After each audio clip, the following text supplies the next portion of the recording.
com vocês? Meu nome é Janaína Corrêa, sou advogada e mestranda em Desenvolvimento, Tecnologia e Sociedade. Meu nome é Samuel, sou mestrando em Engenharia de Produção aqui na Unifei, sou engenheiro civil e hoje nós estamos aqui reunidos para fazer um bate-papo sobre as calçadas. É uma proposta da disciplina do professor Rogério, da disciplina de Corpo, Cidades e Tecnologias, aqui da pós-graduação. Hoje nós vamos explorar um tema fundamental para a vida nas cidades, a importância das calçadas e como o design urbano pode moldar nossas experiências nas ruas. Isso, nós vamos discutir um pouquinho o que alguns autores já escreveram sobre esse assunto e também algumas experiências práticas também das calçadas que nós vivemos. E eu acho bem interessante porque ao longo do desenrolar dessa nossa conversa, tenho certeza que você também, caro ouvinte, vai relembrar de alguma experiência que você teve ao andar pelas calçadas da sua cidade. Eu acho interessante falar, que eu sou advogada, também mestrando aqui na Unifei, e esse curso, ele ele é multidisciplinar. Então, essa discussão de colocar um engenheiro civil e um advogado para falar sobre as calçadas foi muito interessante. A nossa turma foi dividida, não é exatamente assim, 2 advogados e um arquiteto, um engenheiro e um advogado, porque, engraçado, nessa matéria exatamente, calhou de ser bem dividida a sala, composta de advogados, né, e engenheiros. Então eu ainda brinquei hoje com o Samuel que seria muito mais fácil eu fazer vários questionamentos a ele e eu falar da parte da legislação do que a gente ficar falando, eu tentar explicar muita coisa da legislação, do que eu tentar explicar muita coisa da engenharia civil. Então vamos lá, Samuel. O papel das calçadas na vida urbana. Sim, as calçadas elas são os caminhos pelos quais os pedestres eles percorrem a cidade. Então, o WRI Brasil vem dizer que elas são veias abertas onde pulsa a vida das cidades. Então, é onde acontece, né? Nós temos as ruas mais voltadas pela movimentação dos veículos e as calçadas voltadas ali para os pedestres. E também nessas calçadas é onde ficam as casas, as residências, os comércios. Então, tudo ali que o pedestre precisa acessar está ali também localizado na calçada. Então, por isso que a vida da cidade, o setor econômico gira ali em torno dessa infraestrutura tão importante para nós. As calçadas são essenciais para a convivência e a atividade econômica, segundo Jacobs. Ele afirma que para que as pessoas se sintam seguras na rua, o design das calçadas deve ser pensado com cuidado. A partir daí nós fizemos um estudo, né? Saímos nas ruas e fomos ver como é que está o centro da cidade de Itajubá. E fizemos essa pesquisa e descobrimos muita coisa. Sim, quando nós, eu e a Janaína, saiu pelas calçadas aqui de Itajubá, nós vimos calçadas que não eram bem dimensionadas, algumas calçadas totalmente inadequadas para o pedestre, e é importante porque o design dessas calçadas tem que proporcionar segurança. O pedestre ele tem que se sentir seguro ali na calçada, porque senão ele não vai permanecer ali, ele não vai querer passar por ali. Então nós temos que promover esse conforto para o usuário, né? Esse sentimento de segurança, porque ali ele já está andando num território que não é dele, ele não está dentro de sua casa, num ambiente mais controlado. Ele está na calçada, encontrando com outras pessoas, né, que estão passando por ali, ele já está mais exposto assim, a diversos riscos. Então a calçada em si, a infraestrutura tem que promover essa segurança para ele, com certeza. Eu notei que hoje em dia, aparentemente, a calçada ela não é mais considerada. É como se toda a cidade fosse planejada para os carros. Sim. Sair a pé no centro da cidade foi muito interessante. Eu tenho uma experiência assim minha, que em 2012, eu caminhando no centro da cidade, 10 horas da manhã, virei o pé e quebrei. E depois disso eles já reformaram o calçadão. Mas muita coisa ainda está por ser feita. É como se fosse... nós estivéssemos invadindo o espaço, e não o espaço não fosse acolhedor. Sim. E a gente entra também num outro tópico, Janaína, que é essa questão do planejamento inadequado. Porque assim, quando nós planejamos um ambiente construído, nós precisamos ter em vista o outro. Então, as necessidades do outro. Eu preciso planejar conforme a necessidade de quem vai usufruir daquele ambiente. Então, se eu não reconheço o outro, se eu deixo a pessoa de lado, eu ignoro as necessidades, porque na calçada nós vamos ter pessoas, desde as crianças até os mais idosos, desde as pessoas com a sua mobilidade totalmente adequada, quanto aquelas pessoas de mobilidade reduzida, né, os cadeirantes, podemos citar assim. Então, se a calçada ela não for feita tendo em vista as necessidades do outro, nós vamos ter calçadas com diversos problemas e que levam às consequências graves, como no seu caso, né, até quebrar o pé, né, e o tanto que isso traz consequências humanas, né, que isso envolve o lado profissional, o lado familiar, o lado pessoal. Então, isso tem grande impacto. A construção do espaço urbano e a essência humana. Quando não há reconhecimento do outro, das pessoas que vão utilizar e transitar pelo espaço, surge uma disparidade significativa entre as necessidades reais da comunidade e a infraestrutura criada. É exatamente isso que você estava falando. É isso que nós estamos conversando, né? Porque se nós não temos esse ambiente pensado no ser humano, ele passa até mesmo a ser hostil. Então, ao invés de convidar as pessoas a caminharem nas calçadas, a estimular essa caminhabilidade, a gente passa a ter uma calçada com a sua superfície, com todo o seu dimensionamento, que ele passa a ser hostil, ele não acolhe. Nós andamos nas calçadas aqui de Itajubá e nós percebemos que em diversos trechos a gente desviava pela rua do que continuar a calçada, porque a calçada tinha uma superfície tão inadequada, então nós precisamos pensar nisso do outro, porque se a calçada ela não é pensada, ela passa a ser um risco. Um risco, porque nós começamos a andar pelas ruas no lugar dos veículos. Isso. Nós tivemos que finalmente descer várias vezes, ou a calçada estava quebrada, calçada sem continuidade, como é que fala? Aquela de acesso, não dava, a rampa de acessibilidade. Sim. Não dava acesso a nada. Sim. Eu achei muito interessante isso. É uma falta de empatia. Vamos falar sobre o sentimento de exclusividade. Hoje, quando eu estava vindo para a Unifei, eu passei pela Coronel Francisco Brás. E é uma rua bem estreita.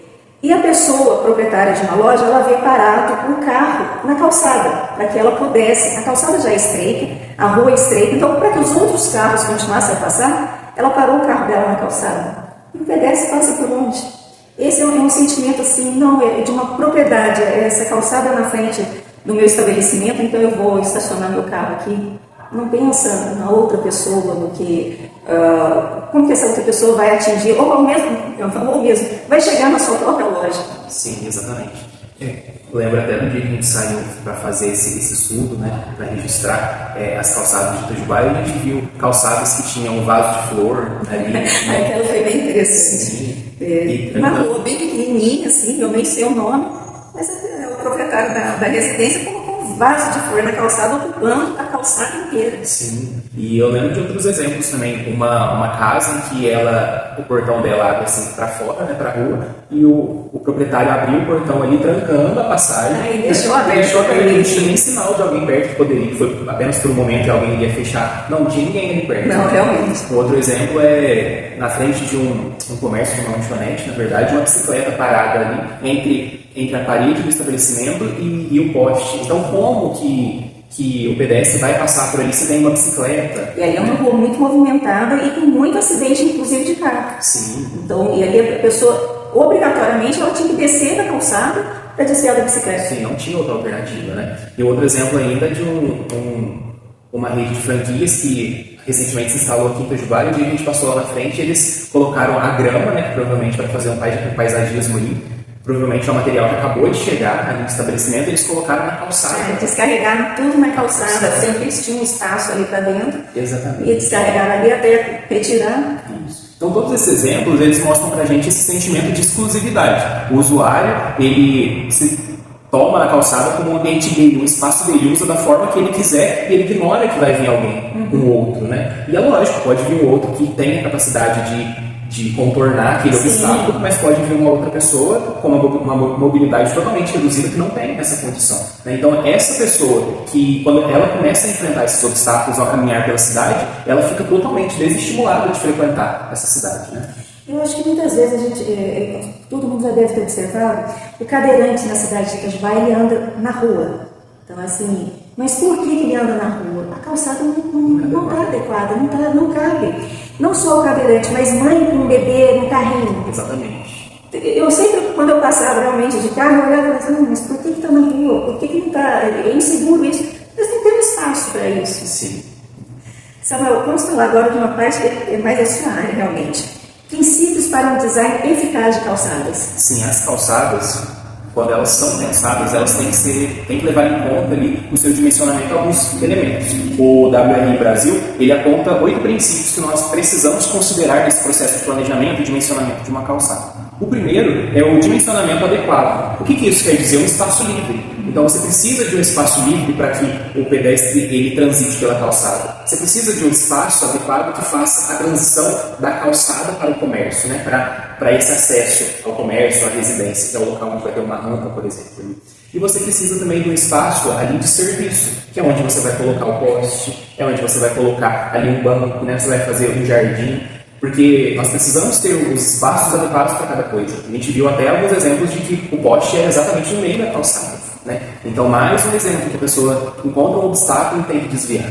Então, esse dimensionamento adequado é importante. O próximo é a acessibilidade. A acessibilidade que nós encontramos diversos elementos na NBR 9050 e nós podemos citar aqui como as rampas, o quanto é necessário a rampa, e uma rampa que faça sentido, porque igual nós já citamos também, nós encontramos diversos locais em que nós vimos a rampa construída ali, mas ela não dava lugar nenhum. Então não é construir para dizer que construiu, que cumpriu uma norma, a rampa ela tem que fazer sentido, né? Ela tem que promover ali o movimento da pessoa. E também o piso tátil. Porque a pessoa que ela tem um problema visual, né, para que ela possa se guiar, se direcionar ali. Nós vimos em várias calçadas, na verdade, a gente viu só em uma que tinha o piso tátil. O resto, nós não, por onde nós andamos, nós não vimos. E o tanto que é importante. Eu me lembro também, em frente ao fórum, que você até chegou a questionar da forma como estava colocado o piso tátil. Sim, porque também não é só colocar, mas tem uma regra, uma norma que direciona, para fazer sentido realmente para o usuário, né? Então, nós realmente precisamos nos atentar, não apenas ter o elemento, mas ele existe da maneira correta, ele cumpre com o papel que ele precisa cumprir. Ele não é somente um enfeite de calçada, ele não é feito só... Eu brinquei durante a nossa caminhada que as rampas de acesso eram para inglês ver, porque elas estavam ali, mas não havia como utilizar. Sim. E o piso tátil é a mesma coisa, porque se for... Vamos dizer assim, uma pessoa que não tem a visualidade, ela tem deficiente visual, ele vai dar de cara com uma calçada, com um muro, o piso está mal colocado, isso pode gerar até risco de vida. Sim, com certeza. Todos esses elementos, né, eles são muito cruciais, mas da maneira certa. Precisam existir, mas da maneira certa.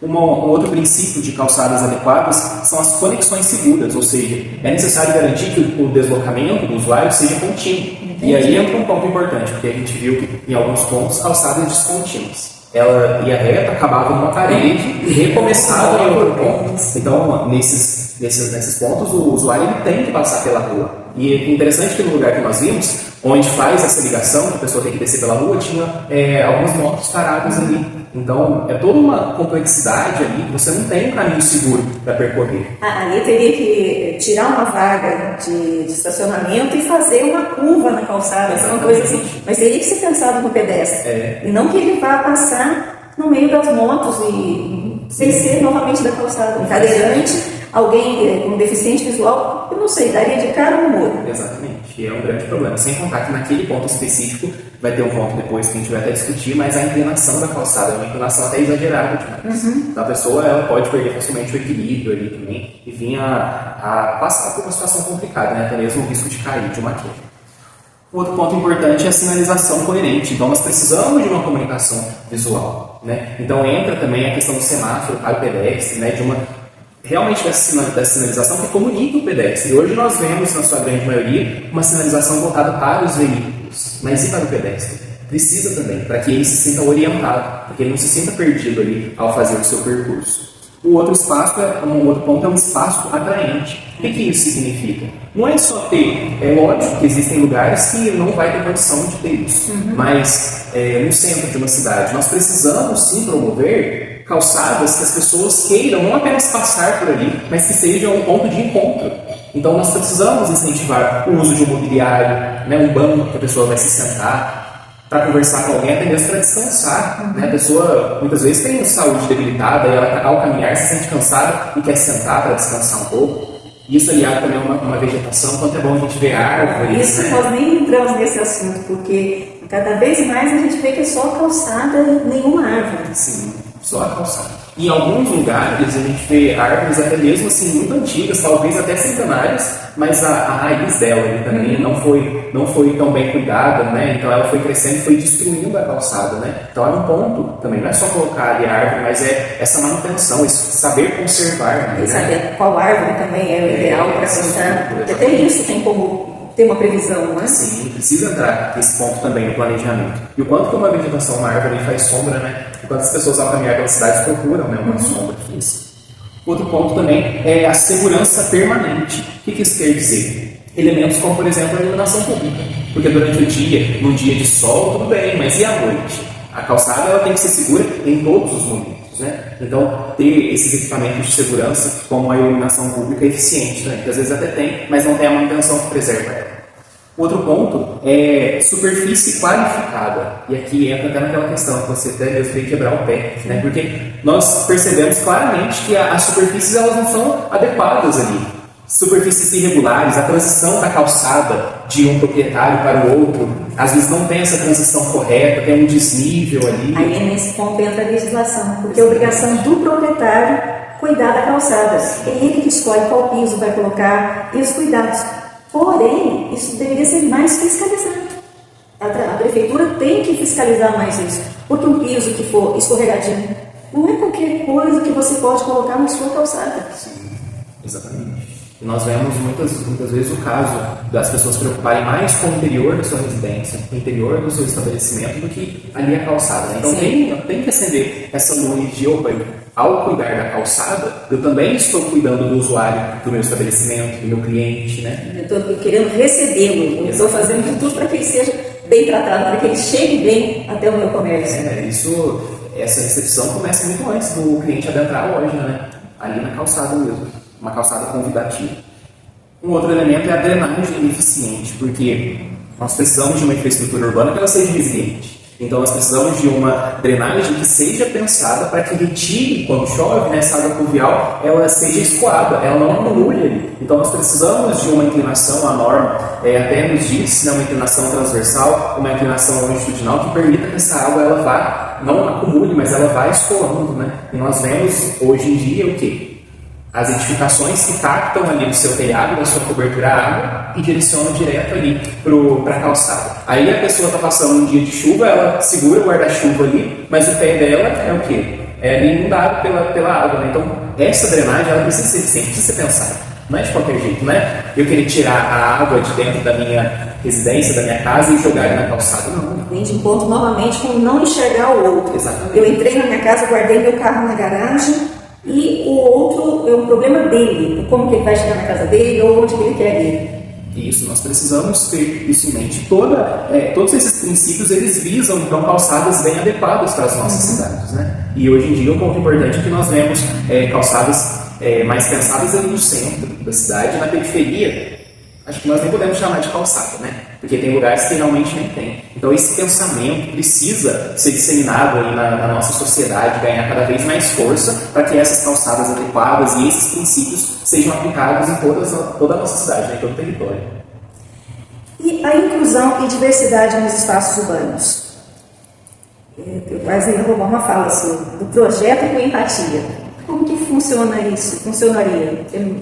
Então, nós estamos falando, né, das pessoas com mobilidade reduzida, do trânsito de crianças pelas ruas. Então, quando nós fazemos calçadas voltadas para esse público, nós estamos abrangendo toda a nossa população com todas as suas debilidades, as suas limitações. Então, uma calçada que ela é feita pensando também para esse público, ela é adequada para todo mundo, nós podemos dizer assim. Então, calçadas inclusivas, não só nas mais diversas idades, mas também nas questões de mobilidade, mas das pessoas que vão participar daquilo, pessoas com diversas formas de pensar. Então nós abrimos um leque para uma questão social também. Né? Eu estava lendo um artigo sobre esse tema que o autor fala que quando nós temos calçadas inclusivas, as pessoas elas querem usufruir melhor daquilo.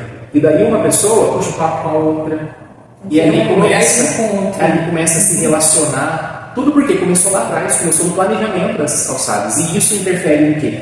Na questão social das pessoas. Né? Então, pessoas conversam. E hoje em dia, ainda mais nesse mundo que nós temos, né, as pessoas são fechadas ali no seu eu, no seu particular, no seu celular. As pessoas andam pelas calçadas, o quê? Olhando pelos celulares, é um grande risco. Então, as calçadas, elas precisam, sim, ser esses ambientes como pontos de encontro, né? Como de relação social, e o tanto que isso impacta, mais uma vez, vamos falar no comércio. Né? A pessoa quando ela encontra um obstáculo na calçada, ela quer passar rápido por aquilo. Ela não quer vivenciar aquilo, mas quando ela tem uma calçada adequada, ali com uma sombra também de uma árvore, alguma coisa, ela tem a tendência de fazer o quê? Caminhar mais devagar, prestar atenção ao seu redor, ela olha a vitrine de uma loja, ela olha a outra pessoa que está passando por ali. Então, tudo isso promove também uma questão econômica para nós. Observar o seu entorno. Exatamente. Eu usei até como exemplo, meu escritório é na Praça Adolfo Olinto, é a mesma casa onde eu nasci e cresci, e a praça atualmente está sendo reformada. Estou até entrando no trabalho com os nossos colegas de sala, mas só para citar aqui, ela está sendo reformada por causa do piso. O piso dela era um piso, digamos, hostil. E uma moradora de Itajubá, ela, durante muitos anos, ela procurou vereadores, essa cidadã, ela tentou de tudo, e ela fez, inclusive, um abaixo-assinado, pedindo para que fosse trocado o piso da praça. E agora eu posso observar, assim, que eu tenho uma visão diferenciada, que o piso vai ser realmente, aparentemente, adequado ao deslocamento. Sim, nivelado. Isso, concreto, esqueci o nome, é um tipo de concreto diferente ali. Mas pelo menos que as pessoas tenham essa acessibilidade, que possam realmente utilizar o banco, descansar na praça e voltar a ter um contato humano. Sim, com certeza. Esse é um ponto muito relevante. A experiência do usuário e o sentido de comunidade. Volta a essa questão que a gente estava falando. Eu me lembro da nossa caminhada que nós observamos duas calçadas que tinha a amarelinha ali. E aquilo foi gostoso de ver, porque volta a um tempo de infância, volta a um tempo que a gente não usava tanto celular. E ali é como se fosse te chamando para dar uma risada, para quem sabe chamar o seu amigo e pular ali na amarelinha. E é um piso agradável. Sim, porque quando nós temos uma calçada que ela é hostil, a pessoa ela não quer ficar por ali, ela quer ficar longe, ela quer passar longe daquilo ali. Mas uma calçada adequada que permite a pessoa ficar ali, ela começa a ter as questões de pertencimento. Nossa, eu me sinto bem nessa calçada, né? Então, esse sentimento que nós precisamos ter, porque isso nos conecta com a cidade, isso nos conecta com o outro. Então, são elementos pensados lá no planejamento, né? Porque o proprietário vai considerar a hora fazer essa calçada, que isso tem um impacto tremendo aí na nossa sociedade, né? Não é só um lugar para você passar correndo, mas sim um lugar que te chama a atenção. Sim, que marca a memória, né? Ou um pai que passa ali com o seu filho numa calçada bem planejada, possivelmente vai guardar na memória momentos bons, marcantes também, né? Nós podemos falar eu lembro da minha infância de momentos que me marcaram, momentos bons. Então, isso começa no espaço construído também. E essa amarelinha é interessante. Logo em frente a essa amarelinha, do outro lado, ela tem uma calçada de ladrilho hidráulico, que também lembra muito a minha infância. Então, eu gosto de ver essas duas, e depois você volta para os buracos e vazio, né? Tudo sem cuidado. Fundo de loja, em que eles não pensam assim, olha, isso aqui é uma avenida principal da cidade, será que eu não deveria cuidar desse calçamento também? Ah, não, a frente da minha loja é do outro lado. Mas e aí? Você não pensa no próximo, no outro ser humano? Bom, eu creio que nós vamos concluindo, chegando ao momento de concluir. Não dá para falar tudo o que nós pesquisamos, entrar na questão da legislação, tem muita coisa ainda para ser discutida, mas foi muito proveitoso esse trabalho. Eu pude observar uma cidade diferente daquela que eu observo todos os dias andando de carro. Eu vou todo dia na academia, então eu vou de carro, desço carro. Ao fazer esse trabalho, eu observei que as calçadas no entorno da academia, elas são hostis. Elas não foram feitas para você ir a pé, para você conversar com alguém. Ontem mesmo, caiu uma folha de palmeiras. Ao invés de deixar na rua, no campo, eles puseram exatamente em cima da calçada. Outra coisa, tem 2 meses que a fiação do poste está caída. Então você tem que descer na calçada para desviar dessa fiação. Nós nem entramos no assunto de falar sobre a fiação subterrânea, que são pouquíssimas cidades no Brasil que têm isso e que deveria ser mais incentivado. Se for observar os postes da cidade de Itajubá, a questão da fiação está cada vez mais poluída, desagradável de olhar e impedindo também o deslocamento. Sim, essa é uma questão. Uma poluição visual e de segurança para o próprio usuário que passa ali pela calçada, né? São assuntos que têm ali uma comunicação também, né? Bom, Muito obrigada, Samuel. Foi um prazer fazer esse trabalho com você e esse podcast também. Agradeço, Janaína, porque parte da mesma ideia que esse trabalho proposto na disciplina do professor Rogério permitiu que nós não apenas passássemos pelos lugares, né, mas a partir desse trabalho a gente reflete um pouco mais naquilo, né? Agradecer ao professor Rogério que nos propôs essa ideia e que foi muito fértil. Sim. E você tem mais a agradecer também à FAPEMIG, não é isso? Agradeço a FAPEMIG, né, pelo apoio à bolsa que nós recebemos para desenvolver e apoiar esse estudo também. E todos os nossos colegas também que nos ajudaram nas discussões em salas de aula também, discussões de outros temas também que acabam se entrelaçando, né? É muito importante para nós. E a proposta também é para você, caro ouvinte, que possa cada vez, essa conversa possa te instigar a procurar cada vez mais a se interessar por essas questões do ambiente construído, mas também questões sociais. E a proposta é que você caminhe pela sua cidade, perceba as calçadas da sua cidade, se atente a isso e faça a sua parte também ao desenvolver o projeto de uma calçada, de alguma questão, que você possa levar em consideração esses princípios para uma calçada bem adequada que impacte verdadeiramente, significativamente na vida do outro. Muito obrigada. Até mais. Obrigado. Até mais.